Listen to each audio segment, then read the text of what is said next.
Doa adalah senjatanya orang yang beriman. Doa merupakan sarana untuk mendekatkan diri kepada Allah Subhanahu wa Ta'ala. Allah berfirman dalam surat Al-Baqarah yang artinya, apabila hamba-hambaku bertanya kepadamu Muhammad tentang aku, sesungguhnya aku dekat. Aku mengabulkan permohonan orang yang berdoa apabila dia berdoa. Apabila berdoa kepadaku, maka hendaklah mereka memenuhi perintahku dan beriman kepadaku agar mereka selalu berada dalam kebenaran. Surat Al-Baqarah ayat 186. Salah satu doa agar amal ibadah kita diterima oleh Allah Subhanahu wa Ta'ala, yaitu bagaimana yang dipanjatkan oleh Nabi Ibrahim alaihi salam yang disebutkan dalam Al-Quran, yang artinya, ingatlah ketika Ibrahim meninggalkan fondasi Baitullah bersama Ismail seraya berdoa, ya Tuhan kami, terimalah amal dari kami, sesungguhnya Engkaulah yang maha mendengar lagi maha mengetahui. Ya Tuhan kami, jadikanlah kami berdua orang yang berserah diri kepadamu, dan jadikanlah dari keturunan kami umat yang berserah diri kepadamu. Tunjukkanlah kepada kami cara-cara melakukan manasik rangkaian ibadah haji, dan terimalah tobat kami, sesungguhnya Engkaulah yang maha penerima tobat lagi maha penyayang. Surat Al-Baqarah ayat 127 dan 128. Hadirin rahimakumullah, yang kedua yaitu meningkatkan keimanan dan ketakwaan kepada Allah Subhanahu wa Ta'ala. Sekiranya penduduk negeri ini, surat Al-A'raf 96, yang artinya sekiranya penduduk negeri-negeri beriman dan bertakwa, niscaya kami akan bukakan untuk mereka berbagai keberkahan dari langit dan bumi. Akan tetapi mereka mendustakan para rasul dan ayat-ayat kami, maka kami siksa mereka disebabkan oleh apa yang selalu mereka kerjakan.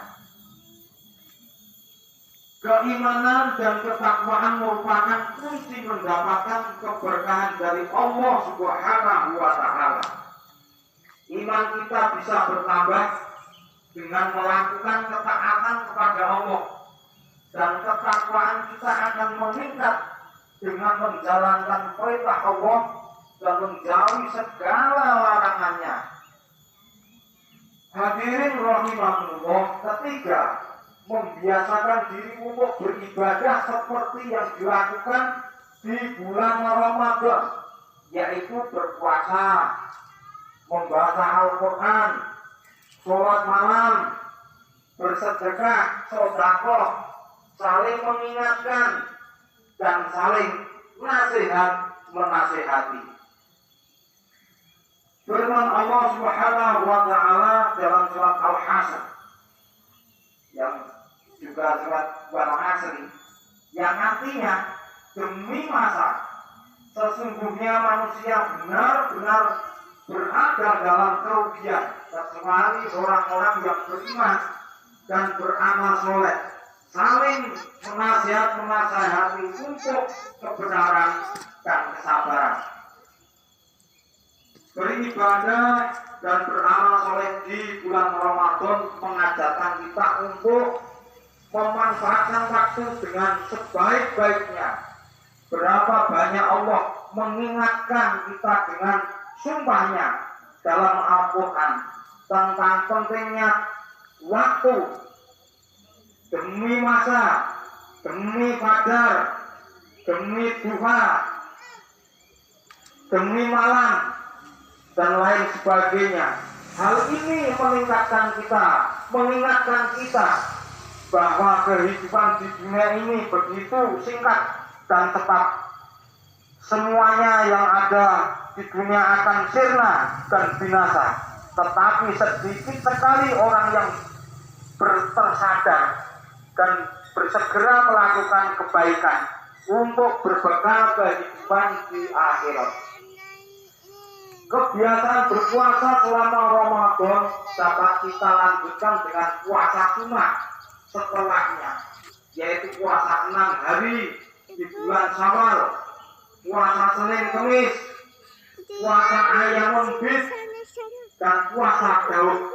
Di antara puasa yang dilanjutkan setelah Ramadan yaitu puasa 6 hari di bulan Syawal, mengenai keutamanya dalam hadis dikatakan, yang artinya dari Abi Ayyub Al-Ash'ari dikatakan Rasulullah Shallallahu Alaihi Wasallam bersabda, barang siapa yang berpuasa Ramadan kemudian diikuti puasa 6 hari sebulan di bulan Syawal, maka dia berpuasa seperti setahun penuh.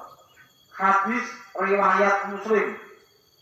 Dalam hadis Muslim nomor 1164.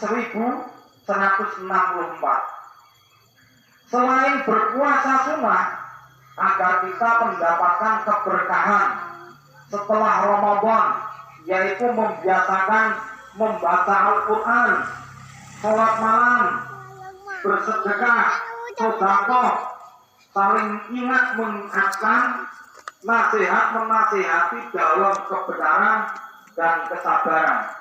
Al-Quran yang merupakan hujan, petunjuk, syifa, penyembuh, rahmat, kasih sayang, furqan, pembeda antara hak dan yang batil, hendaknya menjadi pegangan pedoman hidup kita agar kita mendapat kebahagiaan, keberkahan di dunia dan akhirat.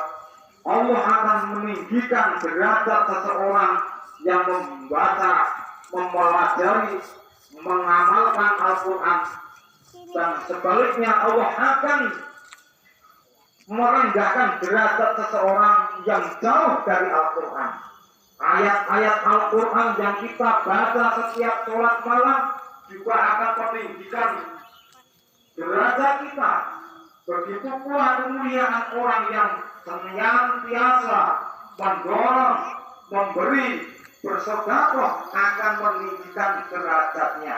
Oleh karenanya, ketika di antara kita lalai dalam membaca, mempelajari, mengamalkan Al-Quran, tidak mau membantu orang yang kesusahan, tidak mau untuk sholat, berpuasa, tidak mau melakukan ibadah dan amal kebaikan yang lainnya, maka kita berkewajiban saling mengingatkan dan menasihati. Semoga kita semua istiqomah dalam melakukan kebaikan dan meninggalkan keburukan sehingga dapat menggapai keberkahan dan kebahagiaan di dunia dan di akhirat. Demikianlah khotbah kami. Aku lupa dan hendak astagfirullahal adzim, innahu huwal ghafurur rahim.